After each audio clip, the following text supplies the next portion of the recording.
नमस्कार। India debate में आप सबका स्वागत है। मैं हूं आशुतोष पाठक। मित्रों, स्थानीय भाषा में या स्थानीय बोली में बोलचाल की जो भाषा होती है उसमें कई लोकोक्तियां प्रचलित होती हैं। उसमें एक प्रचलित है राजनीतिक बवंडर, पॉलिटिकल बवंडर जिसको आप कहते हैं। बिहार में पॉलिटिकल बवंडर हो गया और जो लोग दूसरी दिशा में देख रहे थे कि बवंडर इस तरफ हुआ है, ज्यादातर लोग उसी दिशा में देख रहे हैं कि बवंडर तो इस तरफ हुआ है, लेकिन असल में बवंडर दूसरी तरफ हो गया है। लेकिन बहुत सारे पॉलिटिकल पंडित, बड़े-बड़े पत्रकार, विवेचन करने वाले लोग विवेचना कर रहे हैं कि बवंडर तो सत्तारूढ़ पार्टी के अलायंस के बीच में है। जो एनडीए है, उनके बीच में है। जनता दल यूनाइटेड और भारतीय जनता पार्टी के बीच में है। ये बवंडर दोनों के बीच आया हुआ है। जेडीयू के अंदर बवंडर है। जेडीयू में नेतृत्व कौन संभालेगा, इसको लेकर के बवंडर है। भारतीय जनता पार्टी से मुख्यमंत्री का चेहरा कौन होगा, इसको लेकर के बवंडर है। और केंद्रीय नेतृत्व और स्थानीय नेता सामंजस्य बिठाने को लेकर के लगातार काम कर रहे हैं। लेकिन मोटे तौर पर पॉलिटिकल तूफान आया हुआ है। किधर? तो एनडीए के खेमे में। कहां-कहां? तो बीजेपी में और जनता दल यूनाइटेड में। ज्यादातर लोग चर्चा कर रहे हैं कि जनता दल यूनाइटेड में जो कमान है, वो नीतीश बाबू के जाने के बाद किसके हाथ में होगी? 4-5 जो चेहरे हैं, उसके हाथ में तो होनी नहीं है। तो फिर कौन चेहरा होगा? तो अब नाम लाया जा रहा है श्रीमान निशांत जी का, नीतीश जी के लड़के का। होना भी चाहिए स्वाभाविक रूप से। लेकिन अभी जेडीयू कितना जरूरी है भारतीय जनता पार्टी के लिए और जेडीयू का बचना कितना जरूरी है जेडीयू के लिए, नीतीश कुमार की आगे की राजनीति के लिए,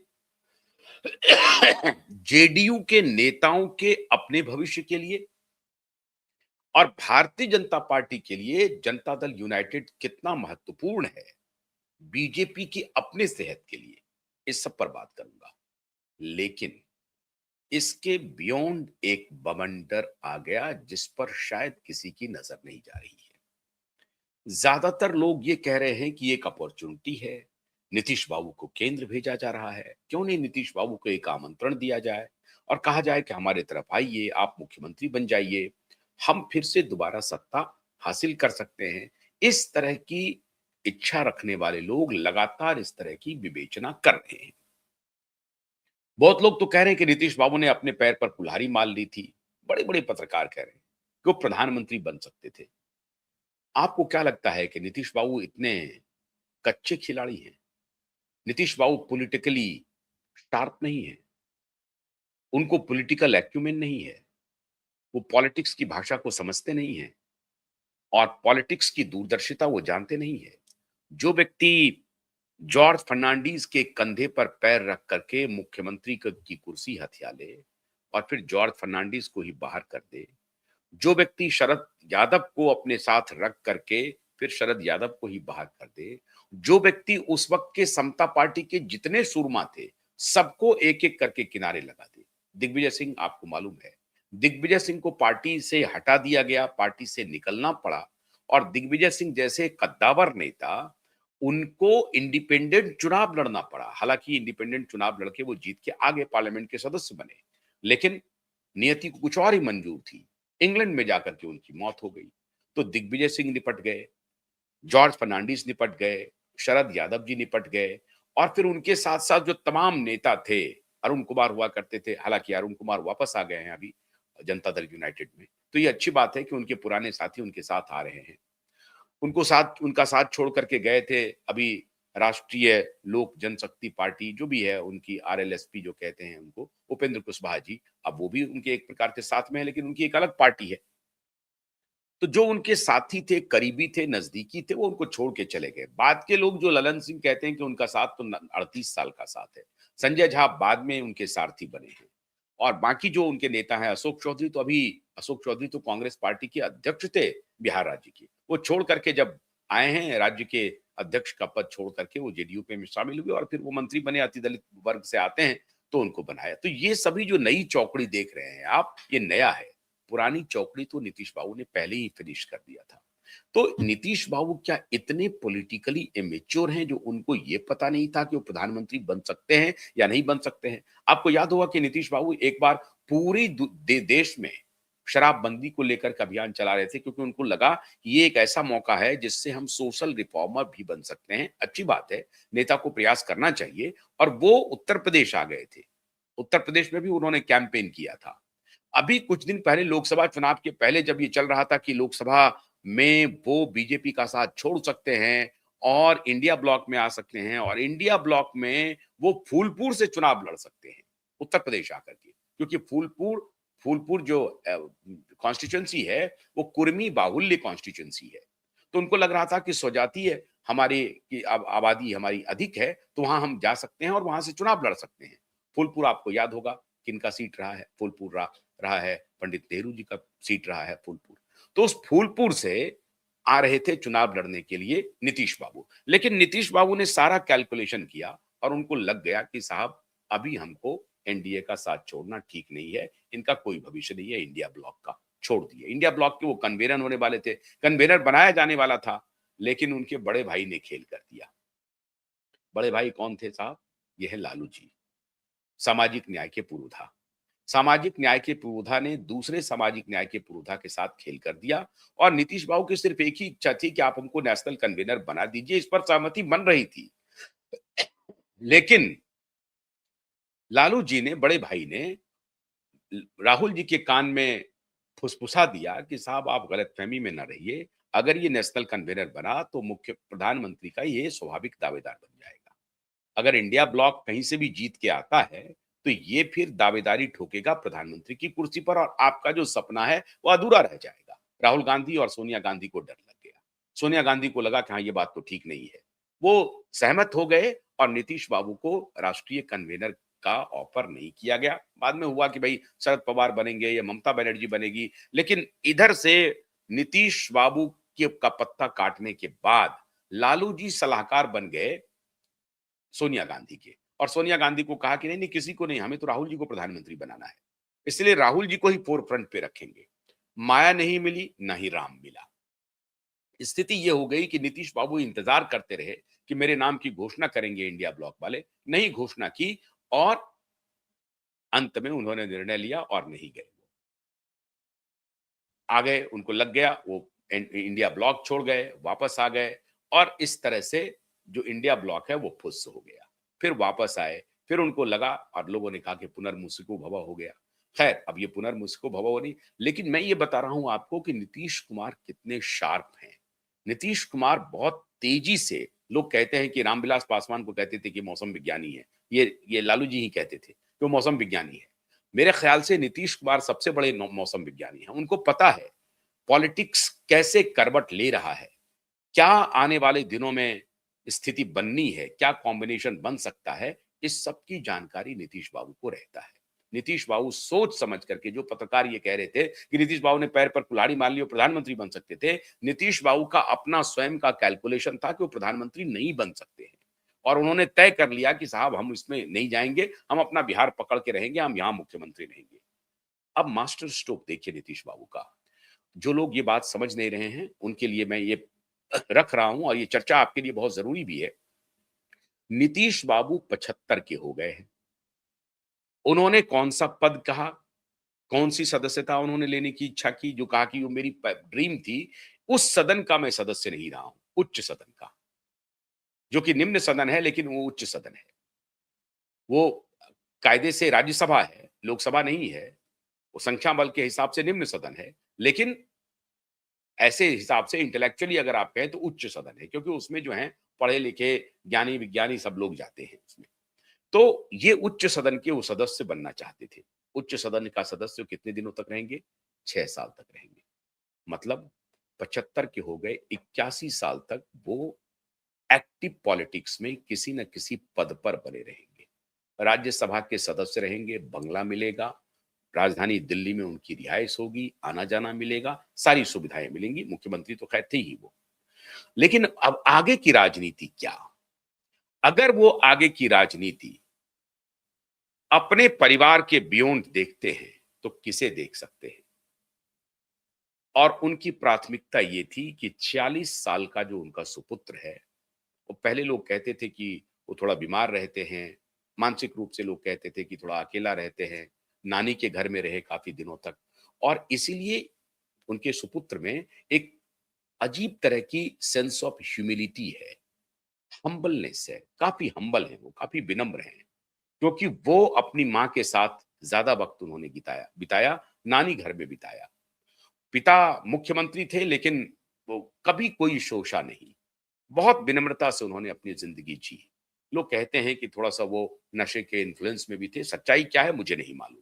लेकिन पावर गैलरी में इस तरह की चर्चा है कि वो नशे के इन्फ्लुएंस में रहते थे, नशे के दबाव में रहते थे। अब किस चीज़ के न नशा था मुझे नहीं मालूम। लेकिन अभी लोग कह रहे हैं कि जिस किसी भी चीज़ का नशा था, वो नशा अब नहीं है। अब वो दूसरे निशांत हैं और नीतीश बाबू को लग गया कि हाँ, अब निशांत मेरा बिल्कुल ठीक है, स्वस्थ है, वो सक्रिय राजनीति में आ सकता है, किसी पद पर आसीन हो सकता है और उसे पद की आवश्यकता है और उसे कैसे बिठाया जाए और स्मूथ ट्रांजिशन ऑफ पावर कैसे हो। आप देखिए साहब पंडित नेहरू को जब पावर मिला, तो पंडित नेहरू के लिए बैटिंग सबसे ज़्यादा किसने की? श्रीमान मोतीलाल नेहरू ने की थी, सबसे ज़्यादा। सबसे ज़्यादा जब वो राष्ट्रीय अध्यक्ष बनाने के लिए वो नेहरू जी को राष्ट्रीय अध्यक्ष बनवाने की कोशिश में रहते थे हमेशा और हमेशा मोतीलाल नेहरू पंडित नेहरू को पॉलिटिक्स में एस्टैब्लिश करने के लिए सारे तिकड़म करते थे। एक प्रकार से पॉलिटिकल फंडिंग अगर वो कर रहे थे कांग्रेस पार्टी को, तो उसके पीछे का राज ये था कि अपने बेटे को एस्टैब्लिश करना चाहते थे। हालाँकि बेटा में एक दीवानगी थी खास तरह की, वो अलग विषय है। लेकिन वो अपने बेटे के लिए काम कर रहे थे। अब उसका नतीजा ये हुआ कि पंडित नेहरू जब आए, उसके बाद इंदिरा आ गई, उसके बाद राजीव गांधी आ गए, अब राहुल गांधी हैं। अब ये सिलसिला चल रहा है, किसका नहीं है? लालू जी का आया तो उनके बेटे आ गए, उधर स्टालिन का आया तो उनके बेटे आ गए, उधर करुणानिधि गए तो स्टालिन आ गए, पवार साहब आ गए तो पुत्री आ गई, हर जगह मुलायम सिंह गए तो अखिलेश यादव आ गए। मतलब ये एक प्रकार से कुनबे पारिवारिक कुनबे की जो राजनीति है, वो भारत की रियलिटी बन गई है। नीतीश बाबू को लगा 81 वर्ष हमारा बहुत आसानी से बीत जाएगा। मैं फिर कह रहा हूं, अगर आप लोगों को लग रहा है कि नीतीश बाबू बहुत बड़े रिफॉर्मर है, reformer social reform by product है। बेसिकली नीतीश कुमार एक स्वार्थपरक राजनीति के सबसे बड़े सिंबल है। वो लालू यादव से भिन्न बिल्कुल नहीं है। और बिहार का नहीं भारतीय राजनीति का ये दुर्भाग्य है कि स्वार्थपरक राजनीति इतना हावी हो गया है कि कोई दल कोई पार्टी अब इससे अछूती नहीं है, कोई परिवार इससे अछूता नहीं है। नीतीश बाबू के बारे में कहा जा रहा था कि नीतीश बाबू देखिए उनका बेटा है लेकिन वो अपने बेटे को नहीं ला रहे हैं। हो सकता है कि उस वक्त उनके बेटे की पात्रता नहीं हो कि वो उनको सक्रिय राजनीति में लेके आए। जैसे ही पात्रता बनी वो इससे बाहर नहीं जा सके और अब नीतीश बाबू बहुत साइलेंटली अपनी रणनीति बना करके 81 वर्ष तक अपनी जिंदगी को सुरक्षित किया सबसे पहले। और अब दूसरा पक्ष ये है कि ये जो भीड़ है नई पीढ़ी का, अब सत्ता का हस्तांतरण चल रहा है। अब उसी समय में सोचिए कि उसी वक्त अगर नेहरू के समय में पटेल जी के पुत्री को मिल गया होता, कुछ नहीं मिला पटेल जी की पुत्री को, या और भी लोग थे जिनके पुत्र को पुत्री को मिल सकता था, नहीं मिला सत्ता में भागीदारी। अब उसी प्रकार से अब 46 साल के निशांत को अगर नीतीश बाबू राजनीति में स्थापित करते हैं और सत्ता में प्रतिस्थापित कर देते हैं, तो फिर आने वाला जो समय है वो बहुतों के लिए दूर की कौड़ी हो जाएगी। सत्ता बहुतों के लिए दूर की कौड़ी हो जाएगी। कौन कौन इस जद में आ रहे हैं? सबसे पहले निशाने पर हैं श्रीमान भतीजे तेजस्वी यादव जी और दूसरे निशाने पर हैं जो गीत गा रहे थे, Bihar first Bihari first, Bihar first Bihari first. अरे साहब बिहार फर्स्ट बिहारी फर्स्ट को तो आपने तबाह कर दिया। टिकटें बेची, अपनी पार्टी को पैसे वाले माफिया गुंडे मवाली इनसे भर दिया। टिकटें बेची आपने इलेक्शन में और छोटे लाभ के लिए, छोटे पैसे के लिए पार्टी का जो चरित्र होता है उसे आपने तबाह कर दिया। और आपको लगता है कि नहीं स्मृति बहुत कम होती है, इलेक्शन तो किसी अन्य मुद्दे पर लड़ा जाता है, ये छोटी छोटी बातें गौण हो जाती है, ऐसा होता नहीं है। ऐसा होता नहीं है। मैंने कल भी कहा था आपको कि अगर आप लार्जर देन लाइफ इमेज लेकर के राजनीति में जाते हैं, तो फिर लंबा चल सकते हैं। अगर आप छोटी मानसिकता रख करके, छोटे लाभ रख करके चलते हैं, तो फिर वही कहानी होती है जो वाजपेयी जी ने कहा था कि छोटे मन का व्यक्ति बड़ा नहीं होता। ये सीधी और टूटे मन से कोई खड़ा नहीं होता। तो छोटे मन, अगर आपका मन ही छोटा है, तो आप बड़ा हो जाएंगे, इसकी संभावना नगण्य है। तो माननीय रामविलास जी के सुपुत्र चिराग जी पासवान ने अपनी राजनीतिक हैसियत को खत्म कर लिया था पिछले लोकसभा चुनाव में ही, और उसके बाद विधानसभा में तो समझिए कि मोदी की कृपा रही जो वो बच गए, और नीतीश ने एक प्रकार से अभयदान दे दिया। अगर नीतीश अड़ जाते तो इनकी हालत खराब हो जाती। खैर, फिर भी इनको नीतीश और मोदी दोनों का अभयदान मिला और ये बच गए। और मोटे तौर पर आप कह सकते हैं कि अमित शाह ने इसमें बड़ी भूमिका अदा की। लेकिन श्रीमान तेजस्वी यादव ऑलमोस्ट फिनिश हैं। जिन राजनीतिक पंडित को यह दिखाई नहीं पड़ रहा है कि निशांत की ताजपोशी किस रूप में होने जा रही है, और ये जो मास्टर प्लान है श्रीमान नीतीश बाबू का, ये छोटा प्लान नहीं है। वो ये बार्गेन कर रहे हैं, कोशिश कर रहे हैं कि निशांत बाबू को मुख्यमंत्री का पद मिल जाए। यहां से शुरू कर रहे हैं। मुख्यमंत्री का पद भारतीय जनता पार्टी देगी नहीं किसी भी सूरत में, और अगर मुख्यमंत्री का पद नहीं मिलता है तो डिप्टी चीफ मिनिस्टर बना दिया जाए निशांत बाबू को। इस पर संभव है कि भारतीय जनता पार्टी मान जाए। कोई ना कोई ऐसा डील नीतीश कुमार जरूर कर रहे हैं अंदर खाने, जिससे कि उनका सबसे पहले व्यक्तिगत लाभ ज्यादा से ज्यादा हो। पहले तो मुख्यमंत्री थे, उसकी कुर्सी छोड़ रहे हैं वो, छोड़नी ही थी उनको, लेकिन छोड़ रहे हैं वो इसलिए भारतीय जनता पार्टी को वो कहेंगे कि मुझे व्यक्तिगत लाभ क्या क्या हो रहा है। तो व्यक्तिगत लाभ ये हो रहा है कि मैं राज्यसभा का सदस्य बन रहा हूं, और मेरा बेटा, मेरे परिवार में सिर्फ एक ही है, बाकी सब कजन्स वगैरह वो है, पत्नी है नहीं, एक ही संतान है उनको, एक ही लड़का है। तो उस मेरे लड़के को आप कैसे सेट कर रहे हैं? तो सेट तो ये हो सकता है कि पहले तो वो जेडीयू में आए।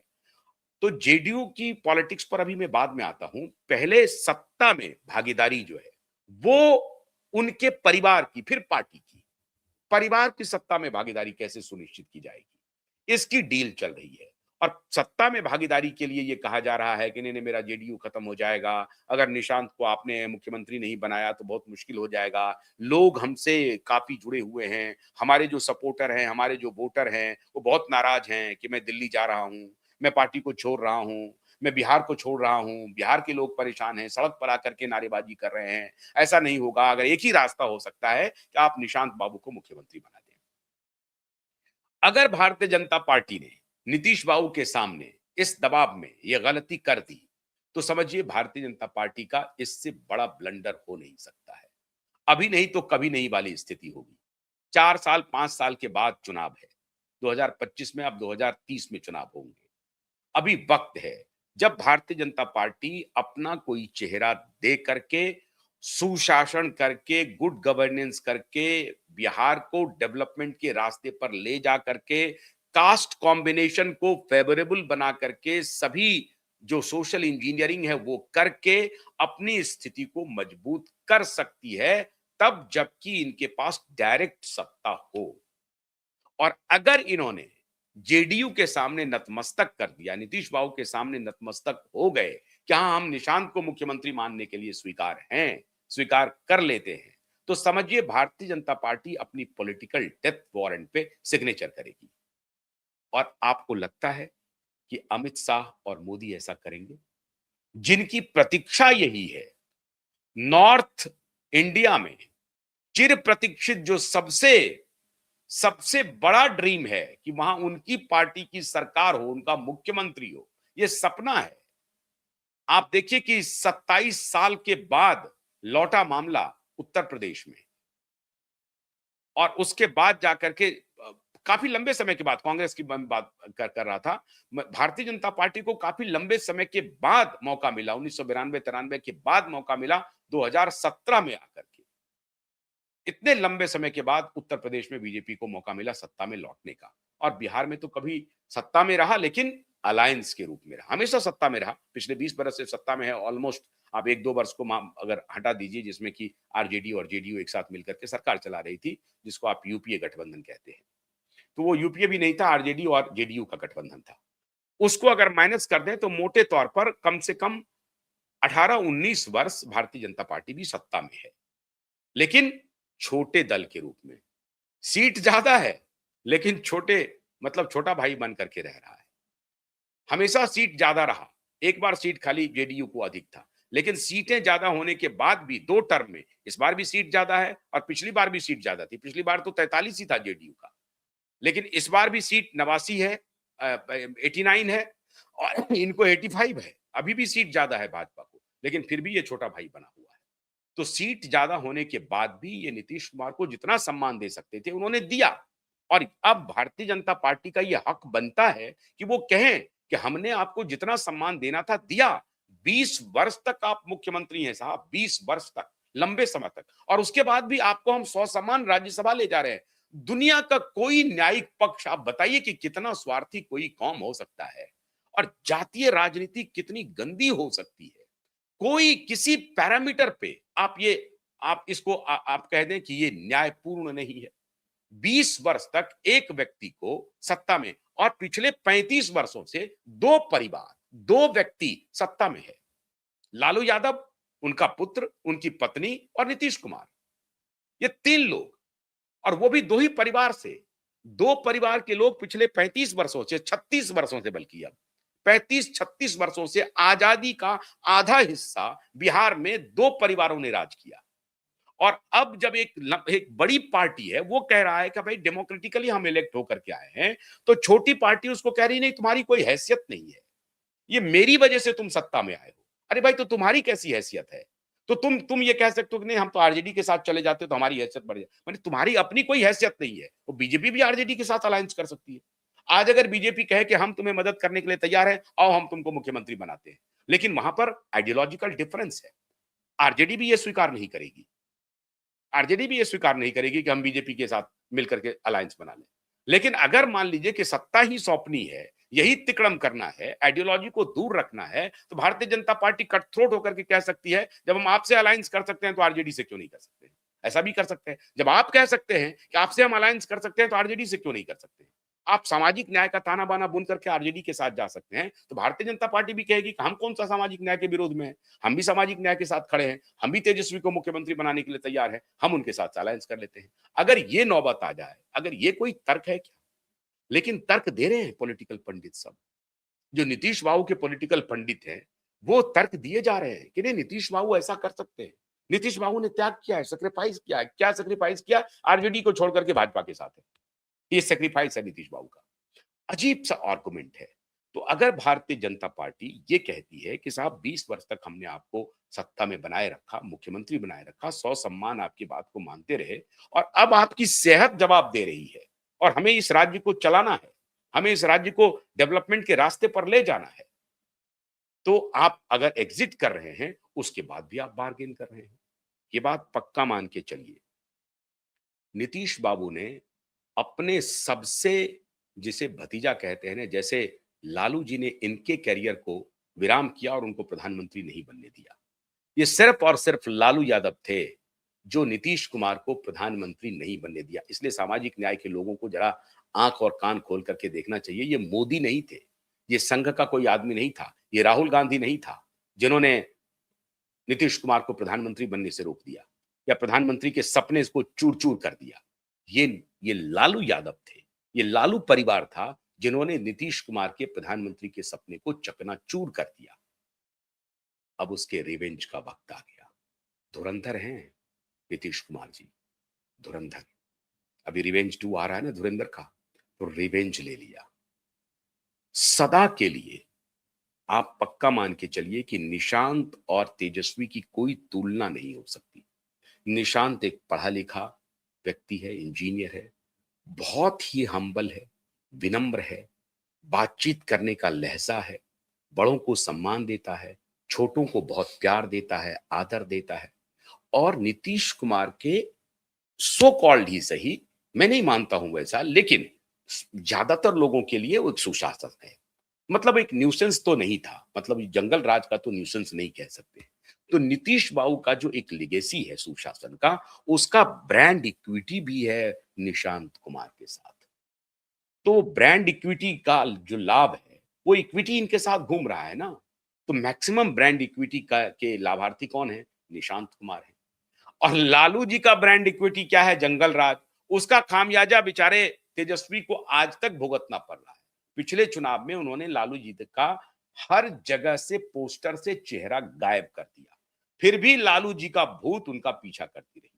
अब ये दोनों की जो लेगेसी है, इसको अगर आप देखेंगे, तो एक तरफ तो तेजस्वी को अपने पिताजी के जंगल राज की लेगेसी पीछा नहीं छोड़ रही है।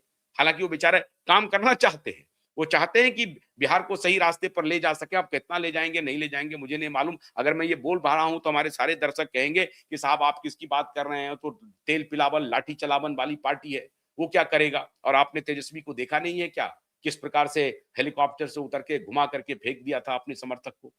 तो ये तो गुंडा परिवार है, ये तो भ्रष्ट परिवार है, कन्विक्टेड परिवार है। इसकी बात आप कैसे कर रहे हैं? वो कह सकते हैं। हम जानते हैं कि हमारे बहुत सारे दर्शक इस तरह की प्रतिक्रिया कर सकते हैं, लेकिन जो पॉलिटिक्स है, मैं पॉलिटिक्स की बात कर रहा हूं, तो उसमें हो सकता है कि भाई ये सुधरने की कोशिश भी कर सकते थे, लेकिन लालू यादव की जो ब्रांड इक्विटी है वो उनके साथ चल रही है, और वो ब्रांड इक्विटी जीरो है, माइनस में है। तो वो उनका पीछा कर रही है, और एक तरफ नीतीश बाबू के सुपुत्र के साथ सुशासन का ब्रांड इक्विटी चल रहा है। तो एक तो अपना उनका विनम्र स्वभाव निशांत का, दूसरा नीतीश जी के अच्छे गवर्नेंस का, जो भी कह लीजिए, अच्छे प्रशासन के 20 साल का अनुभव जो है, वो उनको एक बोनांजा मिल रहा है। ऐसी परिस्थिति में अगर निशांत ने खुद को सत्ता में स्थापित कर लिया बतौर डिप्टी चीफ मिनिस्टर ही, जिसकी संभावना अधिक है, मुख्यमंत्री नहीं बनेंगे, ये मैं आपको गारंटी कर रहा हूं। चाहे जेडीयू से बीजेपी का अलायंस टूट जाए या रहे, और अगर नीतीश बाबू के सुपुत्र को भारतीय जनता पार्टी मुख्यमंत्री का पद देती है, स्वीकार करती है, तो आप पक्का मान लीजिए कि जेडीयू और बीजेपी में विलय हो गया है अंदरूनी। ये पक्का मान के चलिए। ये तय हो गई है कि जेडीयू जो है आने वाले दिनों में भारतीय जनता पार्टी होगी। अगर ऐसा होता है तो राजनीति है, कुछ भी हो सकता है, लेकिन प्रथम दृष्टया दूर दूर तक ऐसा नहीं लग रहा है कि निशांत को बीजेपी मुख्यमंत्री का चेहरा बनाएगी। डिप्टी चीफ मिनिस्टर का चेहरा मुमकिन है कि बने, या कैबिनेट में कोई बर्थ मिले। ऐसा हो सकता है कि कैबिनेट बर्थ उनको मिल जाए, या डिप्टी सीएम हो जाए। ये जेडीयू तय करेगी, उनकी भी लीडरशिप, उनकी भी पार्टी तय करेगी, रणनीतिकार तय करेंगे कि क्या उनको डिप्टी चीफ मिनिस्टर बना करके रखा जाए, या कैबिनेट बर्थ दे करके रखा जाए, या या जेडीयू के क्या वो राष्ट्रीय अध्यक्ष होंगे आने वाले दिनों में। 46 साल के हैं, 45 साल के नितिन नवीन जब भारतीय जनता पार्टी के राष्ट्रीय अध्यक्ष हो सकते हैं, तो 46 साल के, 1 साल बड़े हैं नितिन नवीन से, या एक ही उम्र है, लगभग 45-46 का है। कुछ ही महीने के बड़े छोटे होंगे। तो जब राष्ट्रीय पार्टी के राष्ट्रीय अध्यक्ष 45 साल के हो सकते हैं, तो निशांत क्यों नहीं हो सकते हैं? तो उनकी राह में कोई रोड़ा नहीं है। तो हो सकता है कि जेडीयू के राष्ट्रीय अध्यक्ष हो जाएं। तो पहले तो पार्टी पर नियंत्रण हो जाए, और वो सत्ता में फिर वो कैसे क्या करेंगे ये देखना पड़ेगा। लेकिन नीतीश बाबू चाहते हैं राष्ट्रीय अध्यक्ष भी हो जाएं और डिप्टी सीएम भी हो जाएं। ये दोनों संभव है। इसीलिए ये जो नारेबाजी चल रही है सड़कों पर, इसलिए हो रही है। तो ये दोनों मुमकिन है। ये नीतीश बाबू शायद करके जाएंगे। अगर निशांत डिप्टी चीफ मिनिस्टर हो गए, तो समझिए आने वाले दिनों में चीफ मिनिस्टर के स्वाभाविक कैंडिडेट होंगे। अगर जेडीयू को, मान लीजिए, फर्ज कीजिए कि जेडीयू और बीजेपी का अलायंस इसी तरह से बढ़ता रहा, आने वाले दिनों में ज्वाइंट इलेक्शन होता है, बीजेपी की सीटें कम आती है, या जेडीयू की सीटें ज्यादा आ जाती है, या कम ही आ जाती है, तो जेडीयू हो सकता है कहे कि नहीं, मुझे मुख्यमंत्री का पद दे दीजिए। तो हो सकता है कि बीजेपी मान भी जाए, तब तक निशांत को अनुभव भी हो जाएगा। तो चीफ मिनिस्टर का जो एक पद है, जिस पर श्रीमान तेजस्वी यादव की नजर थी, और बिहार फर्स्ट बिहारी कहने वाले चिराग पासवान की नजर थी, दोनों के लिए वैकेंसी बंद, और ये लंबे समय तक चलेगा। और इसीलिए मैं कह रहा हूं कि भारतीय जनता पार्टी के लिए जेडीयू इनएविटेबल है, जरूरी है। जेडीयू का खत्म होना, जेडीयू का डिवीजन होना, जेडीयू में टूट होना बीजेपी के सेहत के लिए अच्छा नहीं है। बीजेपी नहीं चाहेगी कि जेडीयू में कोई टूट हो, और अगर टूट होगी तो अपने तरफ करे, वो आरजेडी की तरफ ना जाए। जो कुछ तिकड़मी लोग हैं वो इस तरह की कोशिश करेंगे, लेकिन इसकी संभावना बेहद कम है कि जेडीयू के लोग टूट करके आरजेडी में चले जाएंगे। ये गलतफहमी बिल्कुल मत पालिए। क्यों? क्योंकि भारतीय जनता पार्टी अब सवर्णों की पार्टी नहीं है। भारतीय जनता पार्टी ओबीसी की पार्टी है, दलितों की पार्टी है, पिछड़ों की पार्टी है। BJP is no more party of Brahmin, Baniya, Kshatriya, Bhumihar. No, BJP is the party of OBC, Dalit and Mahadalit. तो इसलिए जेडीयू में अगर टूट भी होगी तो वो स्वाभाविक रूप से बीजेपी के साथ जाएगी। और बीजेपी ऐसा नहीं चाहेगी कि जेडीयू में टूट हो। जब तक नीतीश हैं और निशांत के आने के बाद जेडीयू के बचने की संभावना बलवती हो जाएगी, अधिक हो जाएगी, इसमें कोई शक नहीं है। क्योंकि आपको बताया ना कि परिवार के साथ घूमते रहता है पॉलिटिक्स। तो निशांत को अगर नीतीश कुमार स्थापित कर दिए सत्ता में तो करियर फिनिश हो गया भतीजे का और दूसरे भतीजे का। गेम प्लान बहुत बड़ा है मित्रों, बहुत बड़ा। इसलिए जो लोग देख रहे हैं जेडीयू और बीजेपी, थोड़ा उसके बियॉन्ड देखिए कि आने वाले दिनों में मुख्यमंत्री की वैकेंसी हमेशा के लिए क्लोज हो जाएगी। बहुत बहुत शुक्रिया। नमस्कार।